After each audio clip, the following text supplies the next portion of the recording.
I'm just going to tell you a little bit about myself, which will help you understand how I came to do what I did. That I'm an anthropologist primarily, but secondarily a public health specialist. And I've worked in West Africa. I'm currently working in Mesoamerica among Belizean Mayans. And I've also worked in the Dominican Republic. I seem to go back and forth along certain latitudes, which means I'm eating a lot of rice and beans a lot wherever I go, and a lot of hot sauce. I've been here now 11 years. I enjoy teaching courses in peoples and cultures of Latin America. I teach a theory course. I teach, some of my students are here from my intro course, and I'm really thankful that you're here. It's an honor to have you. I'm very busy in my life. I'm writing a book which I'm going to sign because I gotta supplement in future years. This is a book on Mayans in Belize and looking at issues of globalization. I think that's primarily, let me just tell you a little bit about how I came to work in West Africa, and that'll give you somewhat of an idea, a little bit more you'll know about me. I was working in South Carolina, University of South Carolina, and my friend Debbie Glick said, Andy, you want to go to Africa? Africa? I don't know anything about Africa. We were working on this grant together for the International Office of Health Promotion because I was working before I came here in anthropology in a program of health promotion and education. And I said, well, I knew Africa and Latin America, they're kind of shaped similarly. And there were similar problems in development, but I didn't know a lot about Africa. I've taken a course where African ethnography, the peoples and cultures of Africa in college, but I didn't know much about it. I said, okay, Debbie, I'll go, but I don't even know French, which is the language there. And she said, oh, she's typical Debbie Glick. She waved her hand, you'll do fine. And this was a month away, so I sat down with some student in the college from Benin or Benin, depending upon how French you want to sound.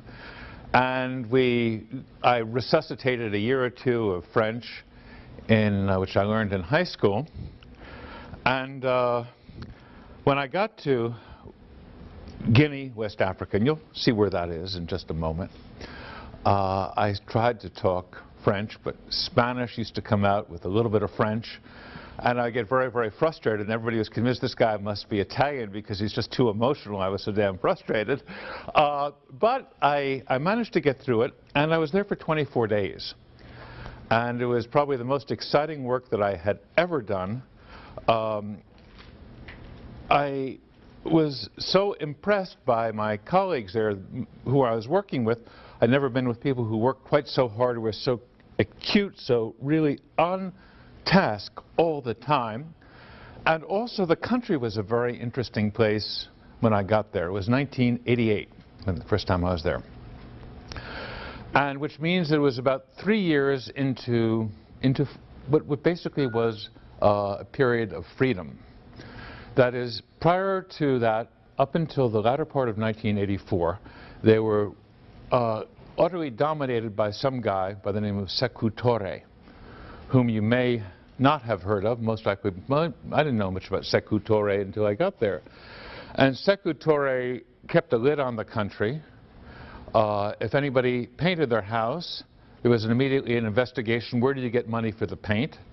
There was a camp that he had which was called Camp Boiro, where all the political prisoners went, and some of them didn't get out, and the ones who did get out were very often terribly, terribly, terribly mangled. There was a very rigid Marxist government, and the country was sort of like sealed off like you close a jar. And I was there in 1988. Everything was opening up. It was just, the place was just coming alive. And, I went, there were cafes were opening. There was 2 restaurants in the whole city of, about 500,000. But restaurants were opening. I remember one evening I was out, 3rd or 4th night I was there, and sitting down with some mix, but basically they're Africans, and all of a sudden Billie Holiday starts playing. I thought, my God, you know, this really is the globalization, that they're really part of the rest of the universe. And people were coming back from Paris, who had left the country during these 30 years of tyranny. They were coming from New York, they were coming from London, they were coming from Ivory Coast, they were coming from Dakar, Senegal. They were coming back to build a nation. And one night, I remember I was going there, there was the opening of they were putting up a satellite tower at the PTT, the Post Telephone and Telegraph, and there was a party there, and it was just terrific. Anyway, I had so much fun, and I learned so much. And one of the things you find, if any of you have the good fortune to live or work or visit in Africa, as one scholar once said, every time an old African person dies, it's like a library burns. And this is Ampateba.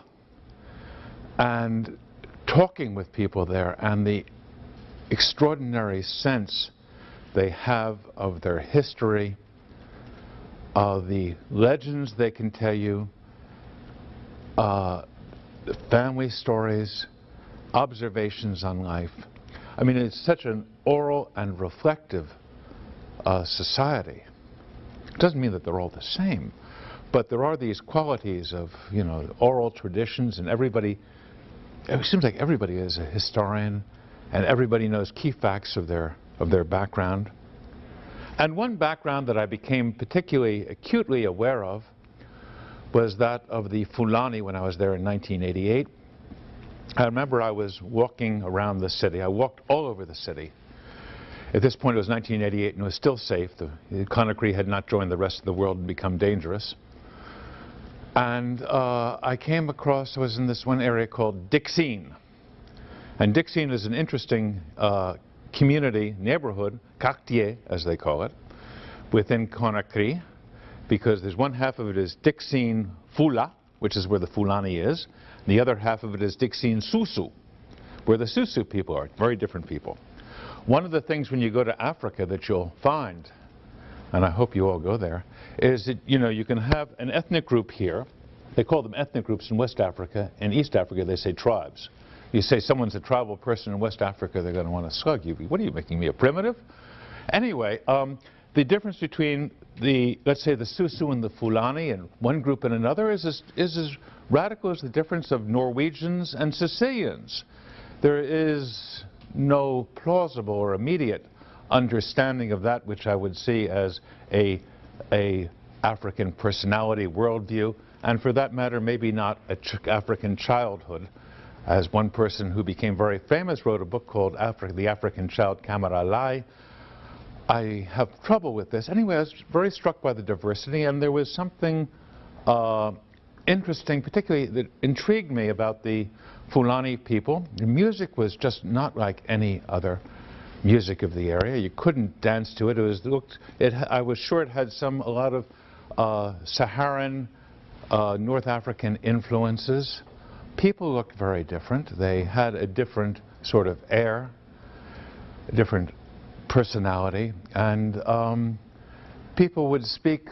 Other Africans would say, "Do any of you?" Well, I'll use just a little bit of the French here. The l'air du peuple, the air of a certain air to the Fulani. There was a different kind of presence, a different sort of mentality, and I thought, if I come back here, this is one of the things I want to know about. I want to know about the Fulani people. And it worked out that way. Anyway, I was there in 1988 for 24 days, and I decided, gee, I'm going to come back here, and I'm going to come back here and work.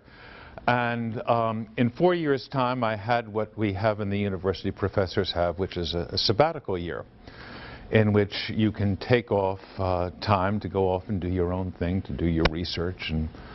And I thought, well, I'm going to come back here during my sabbatical, and, you know, being a little bit cagey now and then, I went to the director of the Institut Pédagogique, the National Pedagogical Institute, and said, look, I'd like you to invite me to come here and for this letter to go to the Fulbright Commission, which give you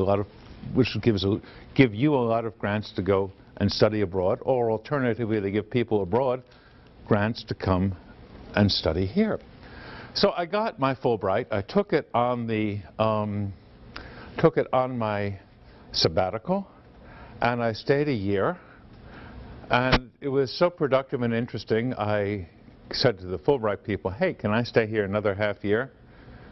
Well, yeah. I called up my university. They said, you can do that. So I stayed there a year and a half, and then I kept going back. I've been back and forth to Africa for one or another reason about 20, 25 times. So I think I know what I'm talking about some of the time. And my challenge is today for you to know what I'm saying and to try to be a little bit interesting to you.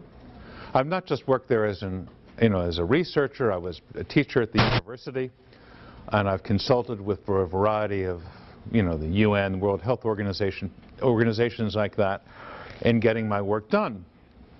So I know the society from a variety of different ways. I was there with my family, my very young children at the time. My daughter, by the way, it's very interesting. She was, how old was she there?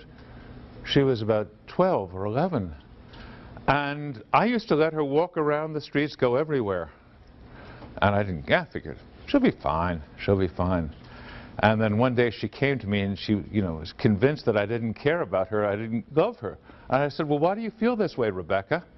And Rebecca said, well, Felipe Mantega, all the others make sure that their daughters are home, but you let me go anywhere, you must not care about me.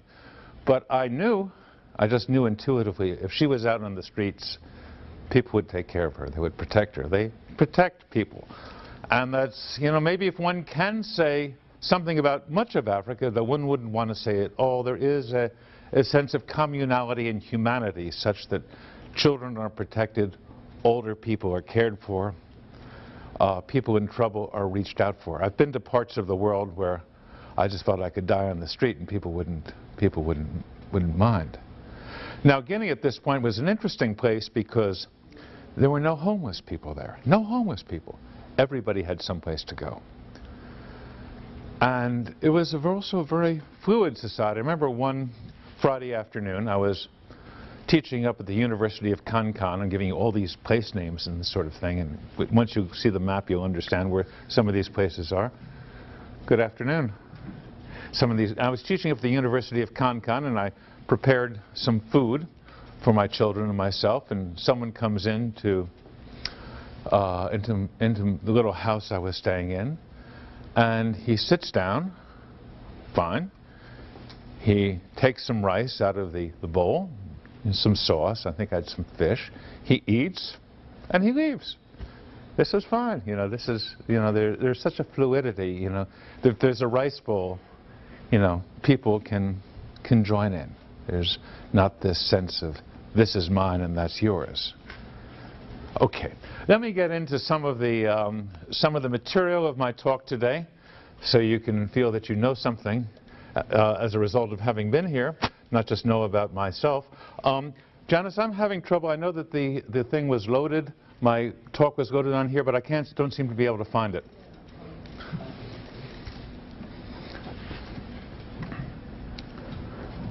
So if someone could help me with that, and then I'll begin with my lecture, formally speaking.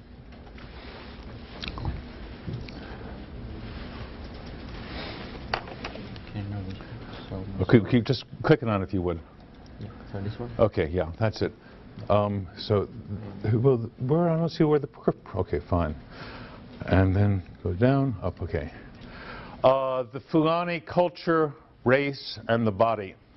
And I was a Fulbright Fellow at the University of Conakry, the capital of Guinea, and I want to highlight that. And I also want to highlight, I'm getting double exposure. I want to highlight two friends and colleagues in the area, people with whom I worked, people with whom I co-authored. This is one of the things I always do when I work abroad. I always seek to co-author my material. It's one of the things that we don't do enough of, anthropologists. We go and we get data, and very often we get people in the society to collect our data. They tell us all their secrets, and they don't have any recognition. So I'm always very conscious to get them involved, and it's made it a much more enjoyable experience. They still think I'm with the CIA, but you can't worry about that. The Fulani people, they're referred to as the Fulani, in French the Peuls, in German Fula Fulbhe. My discussion is I'm going to start with the body and end with the body, because this is a talk about bodies. And to be in the body that I'm in, and for you to be in the body that you're in, and what does it mean to be in my body?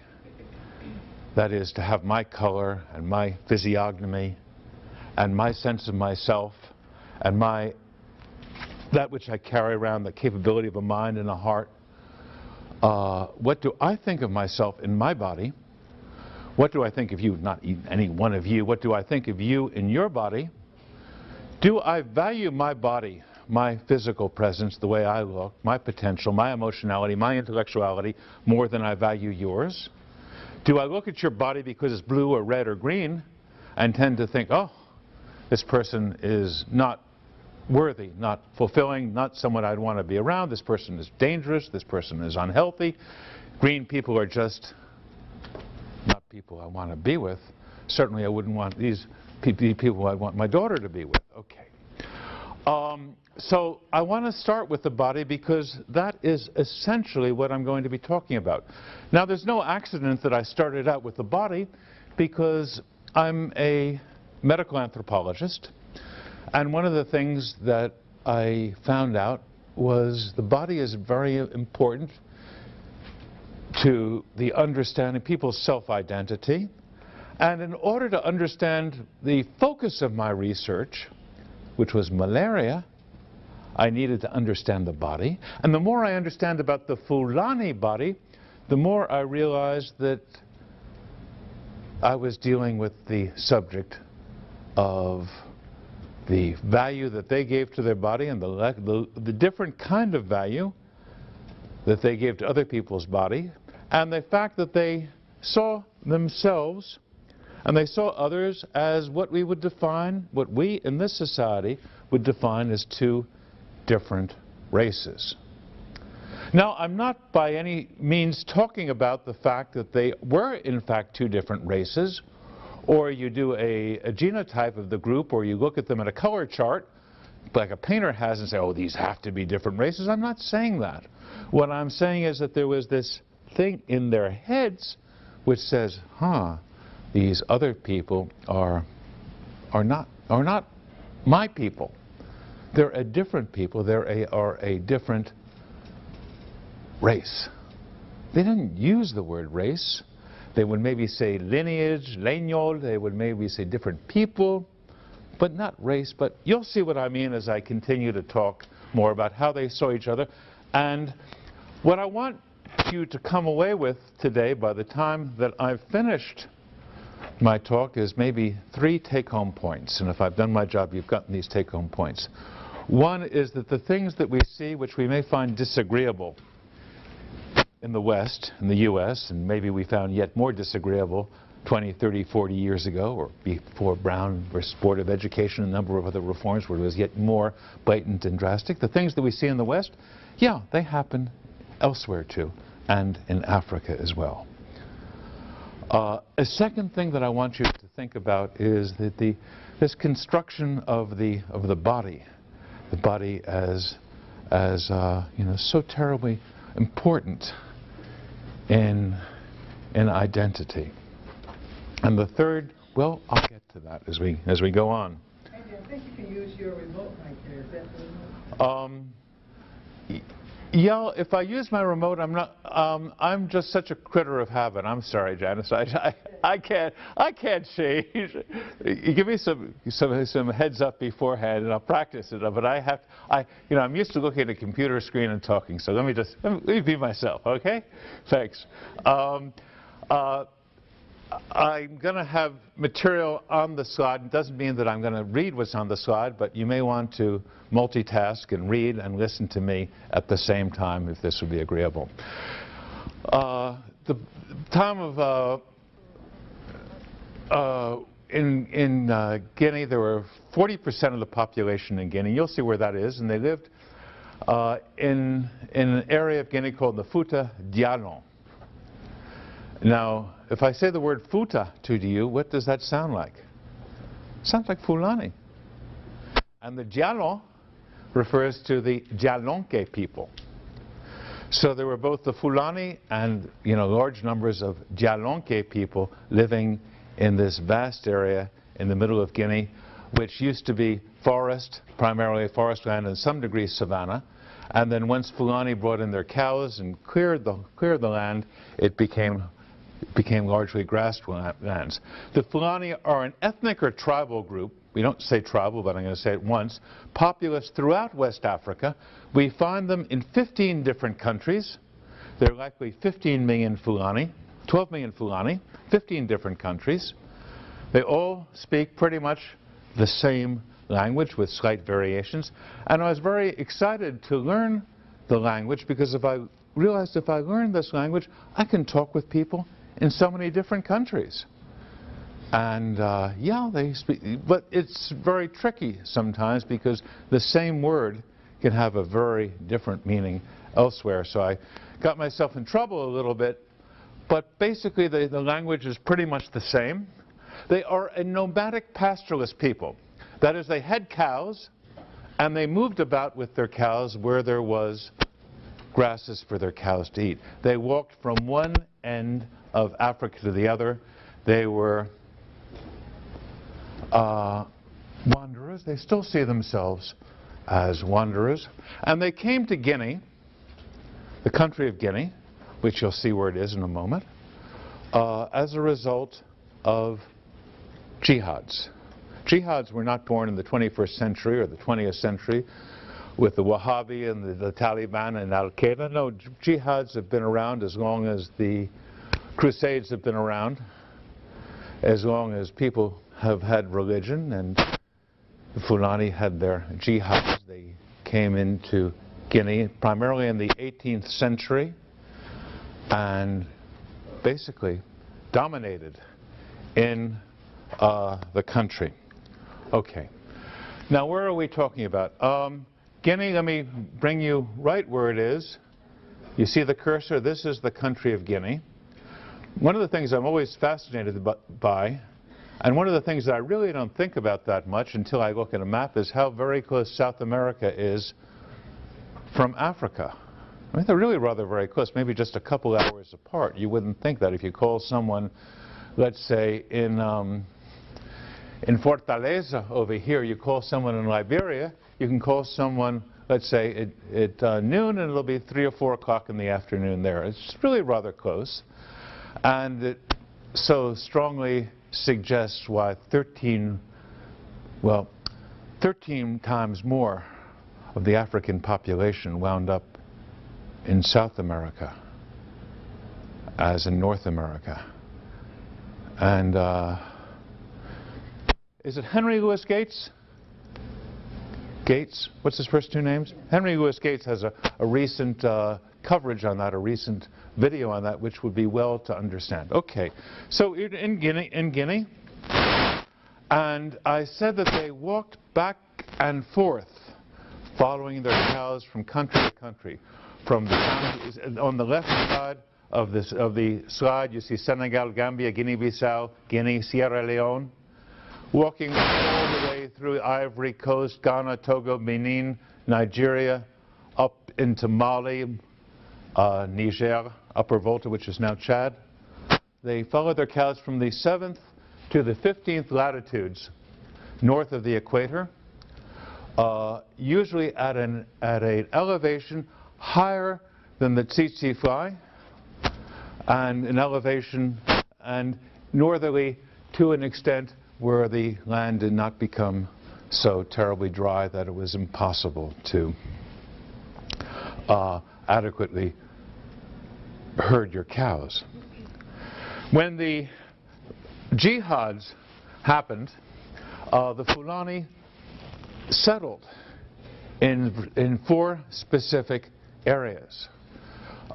They settled and implanted their version, their understanding of Islam, and these were in the Sokoto Caliphate of Nigeria, in Masina, Mali, the Futa Jalon, the Jalonke Fulani, and the Futa Toro. And the Futa Toro refers to the Fulani and also refers to Toro. And it's an odd sort of thing, Toro, because the Toro, it comes from the word, Toro comes from the word Toragol, or to beg. And they were called others Torobe, the ones who begged, people who begged. So this whole area now, they're called the Futa Toro, or Fulani from the Toro region. And additionally, as well as being Fulani from the Toro region, they're also called tout couleur. Does anybody know what tout couleur would mean? No? Todos colores? Yes? All colors. Well, all colors, yes. And in fact, they were all colors. And this is how they were described by the French, because the French had a very important role in conferring identity, in giving an understanding of who people were. So there were the Futa Toro and the there, but we're concerned principally with the Futa Jalon. And here you see, right here in this area, the Futa Jalon, the majority of the information that I collected came from Conakry, which is where I was working, where I was living, where I was teaching, and where I first had my encounter with West Africa, and where I kept returning, as well as I've worked up here in, I think I've mentioned Kankan. I can't even find Kankan on this map, but it's there, where the Malinke are, and I've worked with the Malinke people.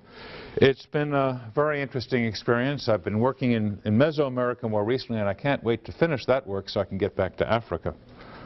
Okay, the Fulani, as I said, are cow herders. I wouldn't be a responsible person if I didn't show what was most important to the Fulani themselves, which is their cows. And we'll look at some cows, and then we'll talk about some people, and talk about bodies, and talk about understanding of self and others, and racism. This is a not atypical scene in the Futa Jalon. Cows just sort of hanging out, and I like to look at cows. I like to be around cows. I find them very comforting to be around. And the houses up there, which are, you know, which are still very much in evidence, the same sort of cows, they call them the Kazrand. And there's no electricity. There is no running water. There's no bathrooms as we know it. Where is the bathroom? I once asked when I first got there. I said, wherever you want. I was a real American when the first time I went there. And cows are in and out of houses, as you can see here. And the cows and the milk from the cows is such an important part of life that when you go and visit someone, one of the first things they'll do is offer you a bowl of milk. They don't offer you a Coke, they don't offer you coffee, they offer you a bowl of milk. And of course my children at the time were continually given milk by all these people and sitting around with bowls of milk, and it was fresh milk, it was fun, it was very pleasant. And here we have some more cows. Okay. Anthropology, shamelessly, we get our information not by questionnaires, not by interviews, though we do that sometimes, formal interviews. The majority of the real guts of our information comes from casual conversation. We overhear things, we sit around people's dinner table, we go into their homes, we drink with them, we may go to the mosque with them, we may just hang out and chit-chat. And there were three moments in which I was working on this research where I heard specific things which more or less geared me into what was going on in Guinea. First thing was, I was in a cab. And as I always do, you know, if there's a cab driver, I'm talking with the cab driver. I'll talk with anybody. I'm always doing field work. And we were talking about where we are respectively. I said, I'm born in New York. He said, well, Futa. I'm from the Futa. And the conversation was a mixture between some Fulani and some French. And at one point he said, I'm not a real Fulani. I'm a Balebe. And this was very striking. I'm not a real Fulani. I speak Fulani. I understand the culture. I eat the food, but I'm a Balebe. Okay. The word Balebe means a black person. I'm not a Fulani. I'm not a real Fulani. I'm a black person. Balebe. Bale means black. B-H-E means the people themselves.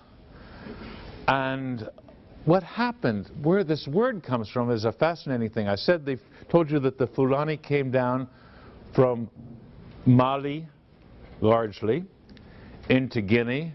They spread out into the Sokoto Caliphate, into the Futa Toro, into Masina, the Futa Jalon. They came to all these places, these settlements. Remember those green islands that I showed you? And what they did is they came into communities, and they came in and dominated these communities through a variety of different mechanisms, which I'm not going to describe here, but just basically point out that through the networks of association which they maintained with other Fulanis, through their superiority in being able to put together people and dominate others and bring Islam with them, they began to take over areas of the Futa Jalon, and they began to dominate small areas so that the people who were living there already, many of them who were Dialonke, others who were Jakanke, or Seri, or Malinke, or Baga. They stopped being all of these things. They took away their language. You had to speak Fulani now. They took away their language. They took away their ethnic identity, and they were called Balebes, which is basically like saying, you're Negroes. I'm going to call you by you, or take away a person's roots, you take their language, you take their culture, and you're concerned with them as parts of your productive process. They became, depending upon where you were and how the Fulani happened to make their settlements, either slaves or serfs. And it goes back and forth what they were. There's still the notion of slave in that society. I remember I was sitting with a friend of mine, his name, Ibrahim Diallo. I was sitting with him, and he was a retired captain in the army, and I went with his cousin to the house. There were about 6 of them getting together. They were planning this funeral procession for someone, a memoriam. And I asked the woman friend of mine who I went with, I said, who's this, who's that, who's this, who's that? There were 6 people there. Oh, he's our slave. I said, what? And yeah, there's still the notion of people being slaves, people being balebe. Now, they don't function as slaves anymore, but they function with a sense of difference and a historical sense that they were different. And still, there is a connectedness. Still, there's a connectedness between the descendants or children or people who are old who had lived before 1946 as adults, who were still in a period in which slavery was legal. In 1946, with a number of legislative reforms, it became illegal. It didn't really take place until 1958. But it's pretty surprising to realize that slavery itself continued till 1981 in Mauritania as legislatively possible. Okay. The second comment that I heard, which was very striking, is that I was driving from upcountry, or in the interior, into Conakry, listening to the radio with everybody, and I didn't know any Fulani at this point, but I heard long lists of names. I could certainly recognize names. Then I'd hear the name of a country, which I knew, and then I'd hear another list of names. And this went on for a long time, and I said to the guy who was driving the car, I said, what are they talking about? Why are they listing these names? Oh, these are the people who died in the last week. And I thought, my goodness. Here in the country of Guinea, they know about other Fulani who've died in Senegal, in Mali, in Liberia, in Sierra Leone. They have news of this, and there's a connectedness, and I began to understand that there is a sense of unity and a sense of being part of a common, let me say, body politic. We're talking about bodies and talk about politic. Another very interesting, as I say, anecdotes, asides, because that's how anthropologists learn about the world. I was sitting with my friend Binta, and we were just talking about, you know, how Fulani is and how Fulani are and how I am and stuff like that. And she looked at me very squarely, and she said, you know, Andy, we're just like you. I said, oh, okay. Binta, what are you referring to? He said, well, we're just white like you. And she didn't look like many other people in sub-Saharan Africa. But I listened to her because this was how she saw herself. And I took this as a piece of information about the people themselves and the ways that a Fulani may understand themselves. Now, when Fulani describe how they appear, they don't really appear like this. But I'll tell you how these descriptions may intersect with their understanding of self. They say, oh, our skin color is lighter, our noses are narrower, our hair is thinner, our lips are thinner, our color of our eyes is lighter, and so forth. All of these, you know, prototypical examples. Now, in any Fulani population, you may find one or another person with these physical characteristics, but for reasons I'm not sure, it's how they see themselves. It's kind of, you know, varying points in my life. I can remember looking in the mirror, being shocked. I look that fat. The ways in which we think of ourselves. You know, you ever go by a mirror and all of a sudden see yourself and it doesn't, I look like this? It's a terrible thing. But anyway, the idea is the constructs, and we use that word now, the constructs they have of self, Fulani constructs of self, are perhaps different than others might see them, or you as I might see them. Okay, different kinds of constructs of self. We speak about constructs, and there's a number of words that academics like to use when we talk about cultural constructs. We talk cultural constructions, we use the word discourse, we use cognitive schema, we use meta-schema, we use meta-narratives.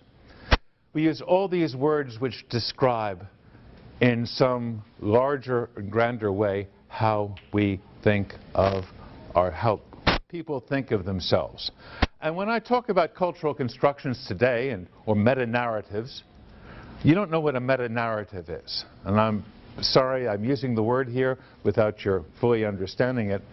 A meta-narrative is like a big story, a master story from which other stories come. In Western culture, we have a meta-narrative. And many of you are asked to read probably 2 books from a blind poet, which are both meta-narratives. What books would those might be? You know what I'm going to say. We read the Iliad and the Odyssey. You read the story of Odysseus. And his meta-narrative, his becoming a person, his going from island to island, his leaving the seductiveness and sexuality of Calypso, and his battling the waves and the tyrants along the way, and the excesses of war, and he becomes a man, and he goes back to his home, to his faithful wife who's been at the spinning wheel for the last 10 years. This is what they call a story of becoming, what they call a Bildungsroman, and from which all kinds of Western narratives have subsequently been written. The idea of the notion of becoming. This is a meta-narrative in Western culture. Fulani too have their meta-narratives, their constructions from which all the stories about themselves flow. Okay, who do the Fulani think that they are? Who do they think they are? Well, part of being, not being African, they say, they don't quite see themselves as part of Guinea. We come from elsewhere, they would tell me. We're not from here. We're not really Africans. We are from India. We're from Israel, maybe. Maybe we're from North Africa. But this is not our place. Look at us. We don't belong here. We come from a different kind of climate, and we're not robust and rugged enough to be able to make it here. We can't. This is not our place. We just happen to come here to spread Islam. Here are some pictures of Fulani. This is a picture which is clearly not a straight up and down picture, but I like it so much, and I keep looking at it because, and if you look at it too, you get a sense of what Fulani, you get a sense of the people. Sometimes you look at things long enough and you hear the picture talking to you, and this picture talks to me. Two Fulani merchants in the market.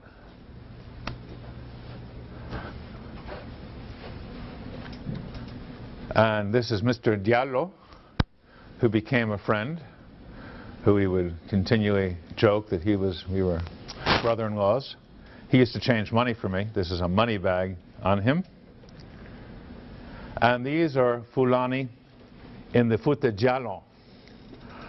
A friend of mine, German background, who happened to be tall and thin, like this guy, people used to say in Africa to him that he was their white Fulani. But generally there is this sort of Fulani body in which they are taller, thinner, and they say weaker and not nearly so resilient to the environment. These are pictures in the Fouta Toro. These are what they call the Fulani Dieri or the Pulo Dieri. And if you ever happen to, and I hope you'll go to Senegal, and you go out of Senegal, you go north towards Saint Louis, there is a market there where people bring cows, and Fulani from all over West Africa used to bring their cows there. Used to walk their cows there for this international market.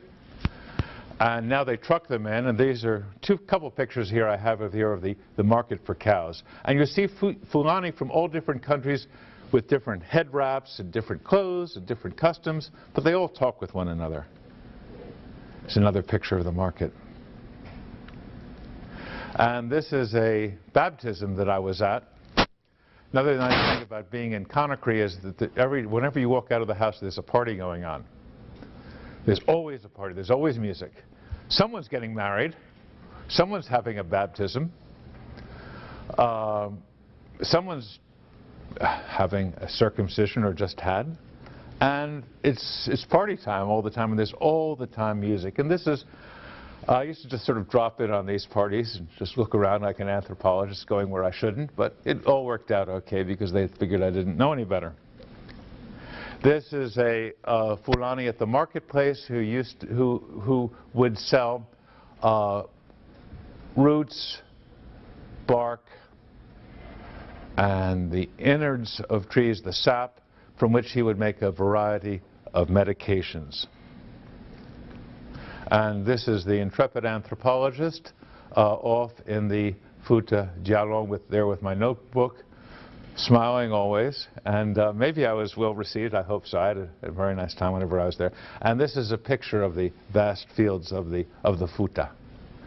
Lovely country, lovely country. It has wonderful air, so much so in the 19th century, if you were tubercular, they would send people off to a place called Labé because the air was so very good for people with tuberculosis.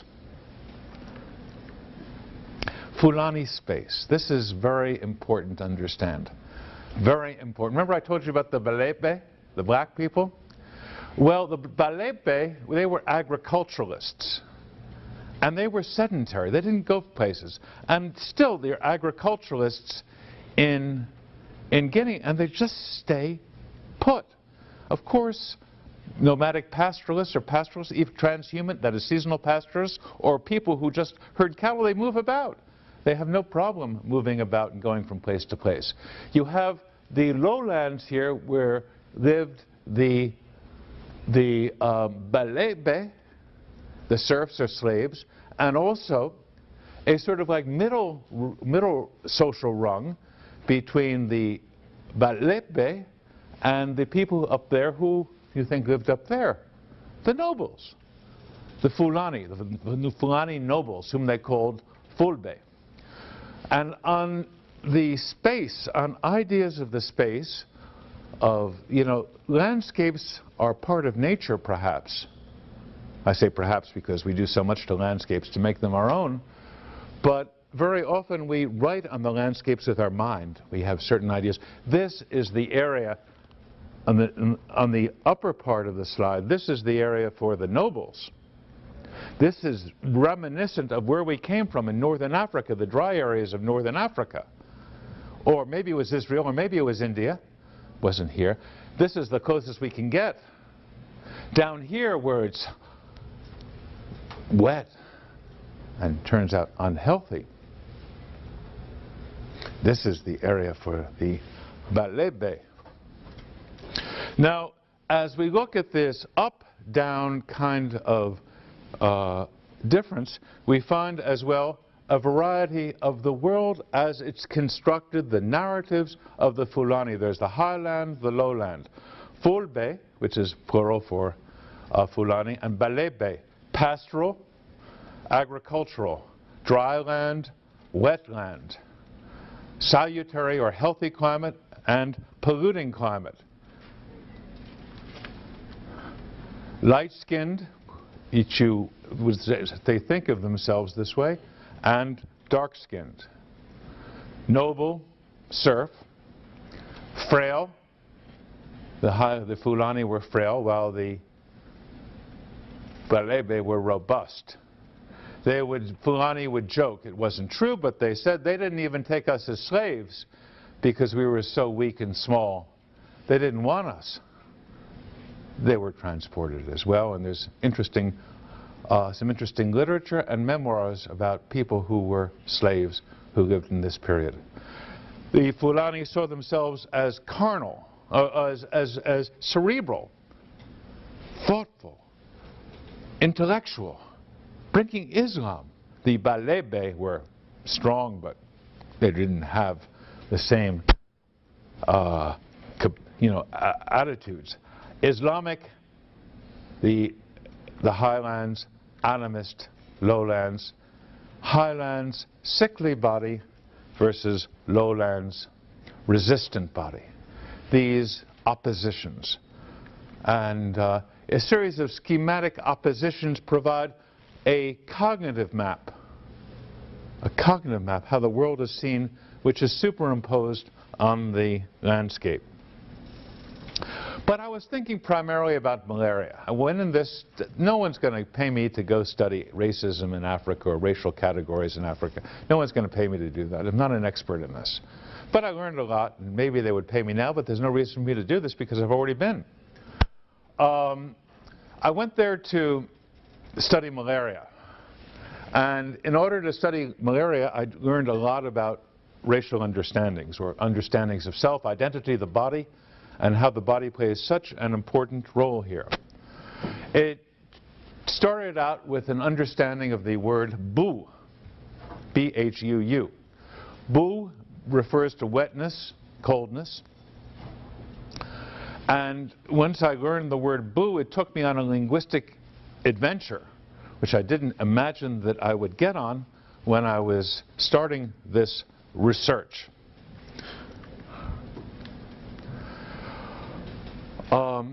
From bu,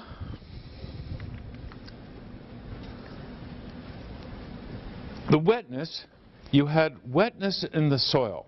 Now, where do we find wetness on that map? Where would you think we find wetness? What?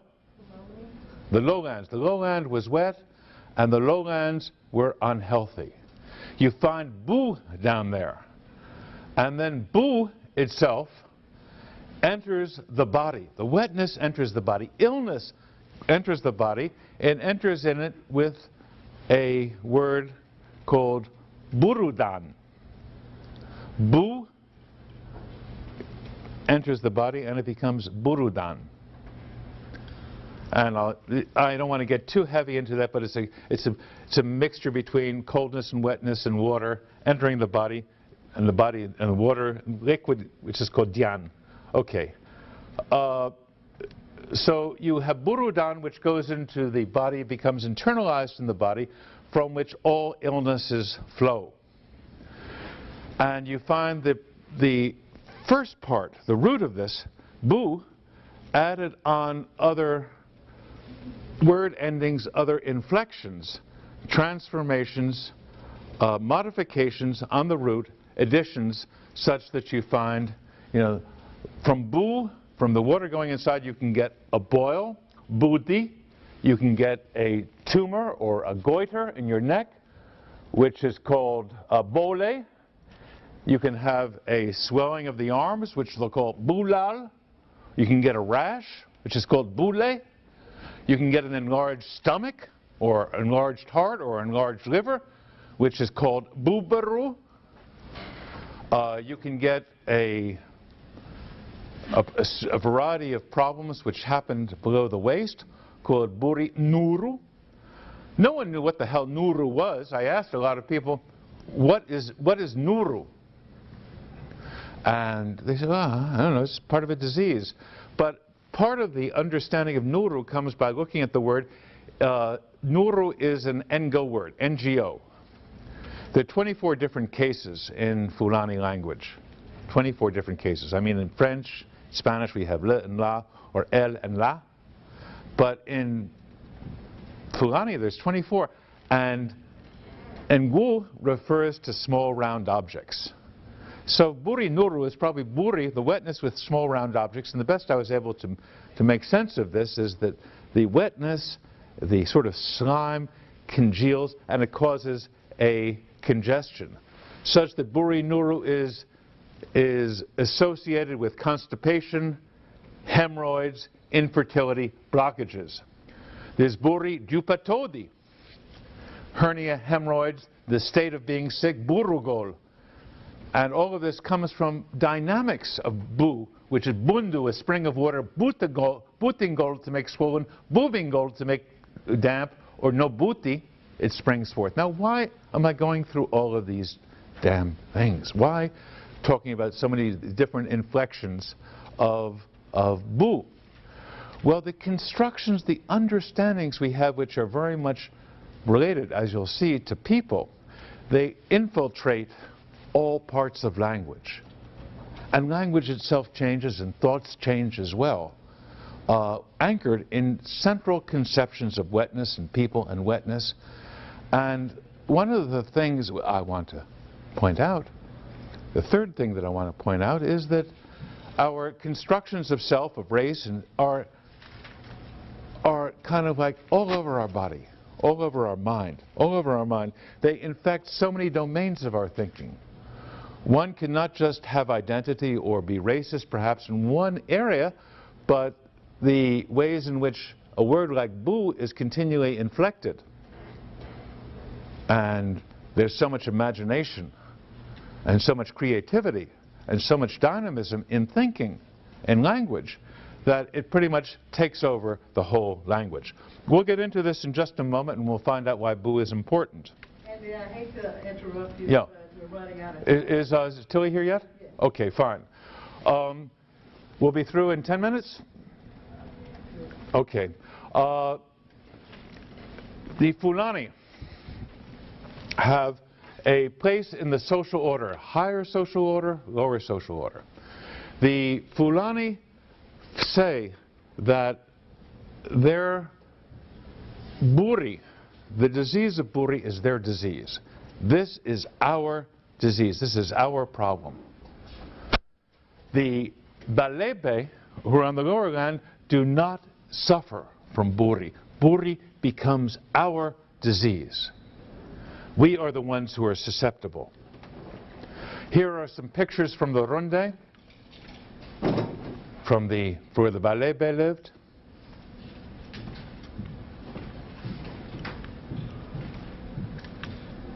And here is a picture of healing. What they would do in healing is you point to a picture which indicates the disease you have, and many of these refer to different buri diseases. Now, buri is the disease of the Fulani, what they must suffer in Guinea, in the Futajalon. Malaria, as I found, is the problem when burudan resides in the gut without being expelled, without being expelled. In other words, malaria is a form of buri. If one is fortunate enough to vomit, then there's no more malaria, but as long as it stays in the gut, then malaria stays with one. Malaria is the Fulani disease par excellence. Uniformly say that malaria is their disease, buri is their disease. They get this disease because they are in the country. The Susu next door say that malaria is Fula Koka, the thing of the Fulani. In the nearby country of Gambia, it's said that Fulani are the ones who are responsible, the vectors of disease. The latter one's skin, the more they'll be inclined to suffer from buri and also malaria. They are what they call kita solo, fragile. The problem of being light-skinned is most strongly felt by women who become, when they're sick, grouchy, discontent, retire to the beds, reminding one of the 19th century aristocratic women. This is the key to the point, and I'm going to end on several related points to sickness and susceptibility. It's, on the one hand, the sickness of the Fulani, but on the other hand, counterpointing the sickness is the idea of the Fulani being able to overcome the sickness, to being able to overcome adversity. The way of being Fulani is to have courage in the face of adversity, wakilari, they said, both in meeting challenges to the body and in the political challenges. There is the notion of being courageous, of overcoming, which the Fulani see as central to them. To be Fulani is to disregard the needs of the body, and this means illness, hunger, emotions, fatigue. Buri, malaria, the frailness of the body of the Fulani in this new area is overcome by them in the same way that they overcome the political, economic challenges. They make fun of others who need to eat, to sleep, like music too much, because they are, above all, stoic and dominant. There's the Fulani ethic of these varying characteristics, which you can read, which describes them: leadership, dignity, shame, having a good appearance, being shy, patient, and brave, all of which describe the Fulani ideal. Ultimately, the Fulani become triumphant. Outsiders, weaker, different. They're because of jihads of a different race, but they become triumphant in overcoming the sicknesses which they suffer and also the political economic challenges in front of them. Now, the last things I'm going to say is, as the Fulani penetrated into the Futajalon, we find that there is this relationship between the leadership among them and the followers, relationship between and among the Fulani themselves, like the sap of a tree, they would say. There is the inclination to manage personal resources in a way that is cunning and leads to dominance in theocracies and also in secular governance. And they draw on racial ideas. The body, more importantly, what is impressed on the body, what they see in the body, guides thinking about self. In other words, the body is the source, the template, the projection, the light on which they see the world. Fulani go through cycles of adversity, triumph, marginality, centrality, being exposed, then covered, humiliated, and overcoming humiliation. This is the generation of Fulani life. Victor Azaria points out the dominance of the Fulani in various areas. They just came in and took over, and they still keep this inclination towards political dominance. Conclusions. The Fulanis answered life's questions. Who am I? Who am I in my body? Who are my people, and how are we different than others? This, as I said, the take-home points, this happens in sub-Saharan Africa. Fulani ideas of racial superiority extends into their language, in words for disease. It goes very deeply everywhere. Finally, we see how images of self and the body may demand certain behaviors of oneself, that is, overcoming, and all other people belonging to that group. The way we think of ourselves, think about this please, leave with this idea. The way we think of ourselves and our body, what our bodies are capable, what our minds are capable, and the way we think about others, their bodies, we look at a body, green, blue, or purple, and what we think of them, this is the heart, I suggest, that the Fulani story says, not simply about racism, but about the way they conduct their interpersonal lives and the ways in which they have achieved dominance over both the things that threaten them, the challenges of illness, and also the challenges of political domination. Okay, I'll end here and we can go on.